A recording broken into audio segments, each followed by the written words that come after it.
Okay, let's continue further. Having understood the basics of the Python programming language, let's now get into the program, how a program would look like. But I'll be taking a very simple, probably the simplest program of the Python, and then using which I want to get on with the explanation of some associated or related terms. But having said this, let's not get into the real programming as such, since we have not downloaded the Python IDE onto our computers, and since this is the first ever video lesson, let's not get into much of the programming, all right? So, but before this, there is this important thing called character set, okay? Each and every language, be it English, be it Tibetan language, all these languages have a certain number of characters which are recognized by the languages. For us, Tibetan language, we have the 30 alphabets, and then we have the numbers, and then, the full stop, okay? So likewise, the computer languages like C++, C, Java, Python, all of them will have a certain number of characters which are recognized by the respective programming languages. So in Python, character sets, the first one is letters like small a to z, big A to z, and then you have the digits from 0 to 9, and then you have the symbols, special symbols like the symbols that you find on the keyboard, like the comma, the single quote, the double quote, the hash, the dollar sign. All these characters will come under the special symbols. And then the fourth one will perhaps be, this is important, a little different, white space characters. In the first video, I did explain something about the non-graphical characters. So non-graphical characters is an alternative term for white space characters. Okay, so all the non-graphical characters are also called as white space because you cannot see it. White, in fact, it's a color, but it's relatively, colorless, right? So hence, those non-graphical characters cannot be viewed up on the monitor, cannot be typed from the keyboard. Since it's little invisible, we call those characters as white space. It could be a space bar, a tab, the new line character. When you push the enter key, what happens? The cursor jumps to the next line. But in fact, you are entering a character called new line character. So all these are characters, just like the letters, the digits, the special symbols. Even though the space bar, it's not visible to our eyes, but internally, technically, a space is as good as a letter or a digit or a special symbol, right? And then finally, it can also recognize other characters. So I'll just write here, other characters like the ASCII, and then you have the Unicode. So these are nothing but character encoding system. It's a technology, via which the characters, the English alphabets, the English language characters, and the universal language characters, if you want to have them converted to the machine equivalent characters, you have a system in place, the mechanism. Like I said, I'll not explain much. So these are the character encoding system. Again, you will have the characters of the languages of the countries all over the world. So those characters could also be a part of the Python programming language, but for that we need to use the character encoding mechanism like ASCII and Unicode. Okay, as of now, do not think much over the ASCII and the Unicode. In times to come, I'll be explaining this in much deeper level. So this is something which I missed out at the beginning of the class. Now, having understood this, now let's talk about a very simple program. it's not that a complicated program for us, to run it on the system. I'll just keep it very simple. It's a simple program. Alright? Say I need this program to explain the concept of variable and assignment. Alright? So it's not that important for us to run it at any cost onto the system as of now. Let's say I have A is equal to 3, B is equal to 4, C is equal to A plus B, and then I say print. Okay, I'll just keep it very, very simple. So A and B and C, okay, all these are nothing but variables. Alright, variable. So variables is an example of identifier. Remember, variable is an identifier of variable is an example of identifier. So this 3 and 4 are stored in memory location, right? So you have 3 and then you have 4, which are stored in memory location. And then let's say the memory address is 1000, and then the memory address of 4 is 1001. Okay, so these values are stored in computer's memory. So how do I gain access to 3 and 4? I need to use the values of 3 and 4 for the sum operation. So in order to identify this part of the memory location, in order to identify that part of the memory location, I need an identifier. So this identifier that I'm using right now is called variable. Alright? So it is through the variable that I'm able to gain access to the values like 3 and 4. So what is the real, or what is the exact meaning of variable is? Variable is a named location. Okay? This is important. What is variable? Variable is a named location. Okay?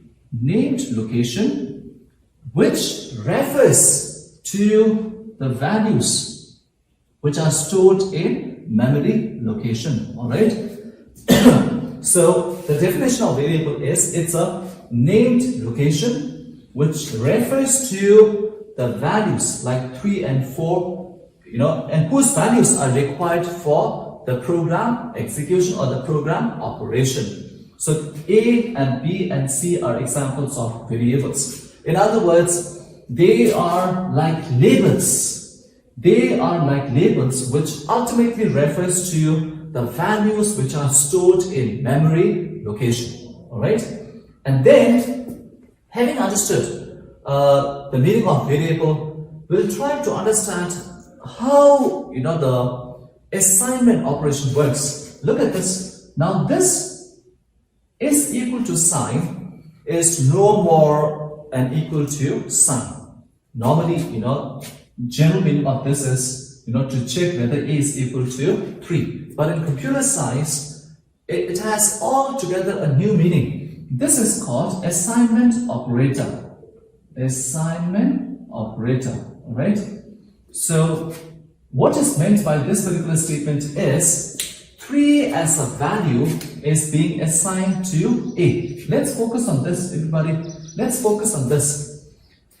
In the traditional computer languages like the C++, C or Java, variable means it's like a storage container.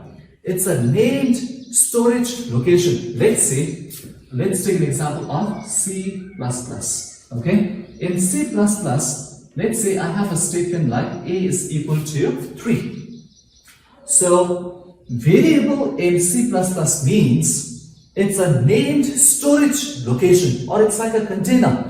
The moment you have this statement, what happens is, in the computer memory, you will have a container like this. Alright? This is in C++. Alright? And the name of the storage container is A. And let's say the memory address each and every value stored in memory location should have an address. Okay, just like all of us, have addresses. So likewise, the variables, will have the addresses. Let's say it is 1000. This is the address of this storage location whose name is A. The moment you have A equals 3, 3 is being assigned to A. Or in plain English words, 3 is an integer value which is given to the variable called A. As a result, in the memory, it will look something like this. You will have 3 here. So the meaning of this statement is not, as A is equal to 3, rather 3 as a value is assigned to A. So this is how things happen in the languages like C and C++, okay, or in Java. So variable in C++ means it's a named storage location in which a value will be stored. Now let's say I change up next, let's say I have another statement, after this, I have the statement of A is equal to 4. Now, once you have the next statement of A is equal to 4, what happens is, this 3 will disappear and then the new value of A will be 4. Okay, so variable in C++ or in traditional programming languages, it's like a storage location. It's like a container in which the values keep on changing, but the addresses, will remain the same. It remains the same. Okay.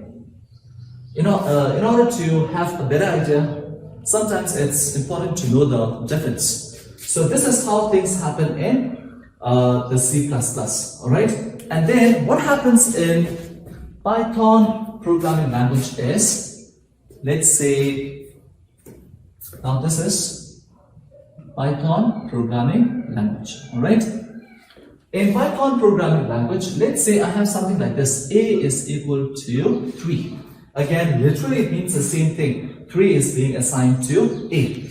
But in the memory location, all the values, will be stored at fixed memory location. Let's say 3 will be stored in the memory location, 4 will be stored, 5 will be stored in the computer memory location. And then each one of these will have addresses like 1000, this is 1001, this is 1002. These are the addresses of the memory location in which 3, 4, 5 are stored. I'm just giving a simple example. Now what happens in Python is, if I have the statement A equals 3, 3 is being assigned to A. In Python, the variable is not a storage container. It's not a named storage location. Rather, it's just a named location. It is just a label which is used to refer to a particular value. So when you have A is equal to 3, what happens is, this is A, okay? And then this A will refer to this value. So A is equal to 3 means a variable in Python is a label or a named location which is used to refer to a certain value in a memory location. Alright?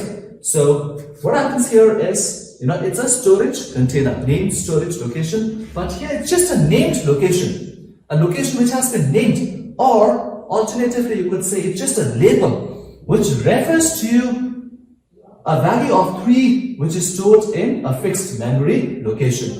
Now the difference is, now let's say likewise, just as in the case of C++, I've changed the value of A to 4. Let's say I do the similar thing, I now change the value of A. What happens internally is, now earlier the address of A is 1000. The value of A is 3. So with the execution of this particular statement, A will now refer to the 4.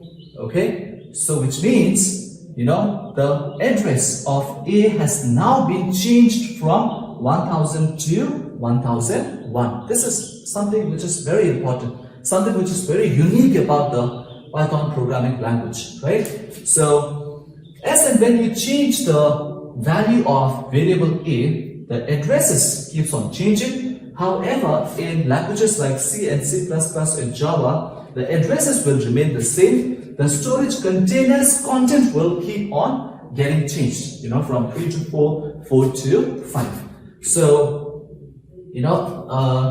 I need to emphasize on this because still the languages of Python, all the traditional the programming languages, they follow the assignment mechanism like this. Okay, but having said this, there are certain exceptional cases which you will find in due course of time, wherein you may find the similar addresses when the variables values are changed.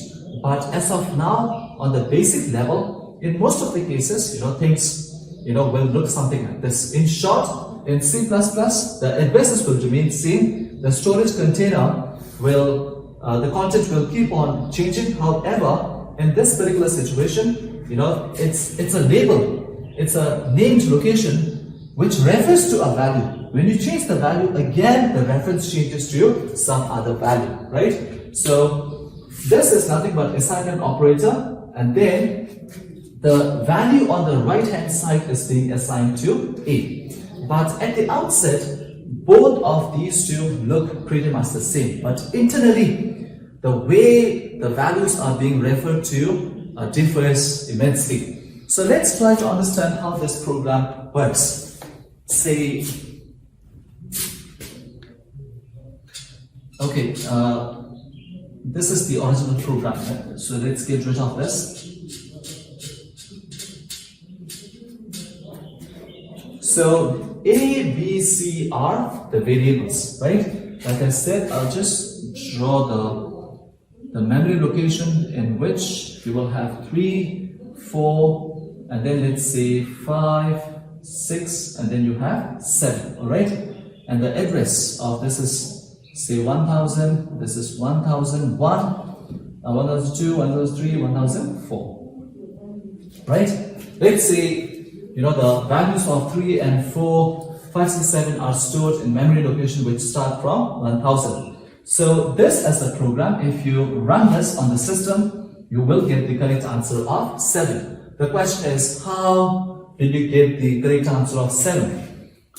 Look at the first one. A is equal to 3. So this A is a named location or a label which points to 3. Alright? Which points to 3. And then the second statement means, now 3 is being assigned to A, which means A will be made to refer to 3. So in other words, what is the value of A? The value of A is nothing but 3. And then comes the second statement, B. So this B is again another variable, which will point or which will refer to a value of 4 which has been stored in memory location. So this B will point to the 4. Okay, so in other words, the value of A is 3, the value of B is 4.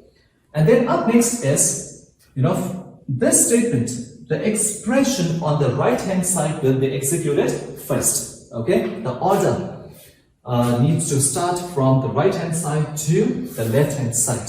You need to take note of this. So what do you have on the right hand side first? You have A plus B. So the value of A and B will be added. 3 and 4 will be added. The answer is 7. So the 7, will be assigned to C. Or technically, but internally what happens is, you have another variable of C which will be made to point to the 7. Okay, so this is how the explanation, should be. I hope, you have understood this. A plus B, the value of A which is 3, the value of which is, the value of B which is 4, they will be added, and the answer of 7 will be assigned to C. Or technically what happens is, you have a new variable called C which will be made to refer to a memory location in which you have the fixed value of 7. Alright? And then finally, print is a command, or it's a keyword. Remember, you cannot use print in place of A, B, or C, because this is a keyword which has a special meaning or a reserved meaning for the compiler or the interpreter. So this is designed well before predefined. It's a predefined command which will print the value of C, and the value of C will be 7, right? So this program is very simple. We don't really need to run it on the system, but I need to show you the example of the simple program so that we'll be able to understand the concept of variables and assignments between the traditional programming languages with the current programming language of Python, right? So if you run it on the system, you have statement number 1, statement number 2, statement number 3, statement number 4, and then when you run it, you will get the answer of 7. So likewise, if you keep on changing the values of A and B, this program will print the correct sum of these two numbers. Alright? So with this, I would like to wind up for the week. You need to have a clear understanding of the basic terms, like the token. There were 5 classifications, and then the important terminologies like the character set, the high level language, the machine level language, the language processor, the interpreter, the compiler, and then the simple program via which you will get a fair idea of what program looks like. Okay, in the next video lesson, I'll be showing you how to install the Python onto the computer. I'll keep it simple. For the time being, we'll just use the default the Python software, default Python IDLE, in order not to get too confused with the way the IDLE has to be used. And then in times to come, we have this Jupyter. Some of the other examples of Python IDE could be Jupyter, one which we are using right now for class 12, Jupyter, and then you have the Spider, and then you have the PyCharm. Okay, so all these are, you could notice something, py, right? So again, the Spider, it's a little scary. So these are some of the other Python IDE. IDE stands for Integrated Development Environment. It's like a platform, or it's like the environment in which we come up with the designs of the program or the softwares. So with this, I would like to wind up, and then please take care and study hard. Thank you so much.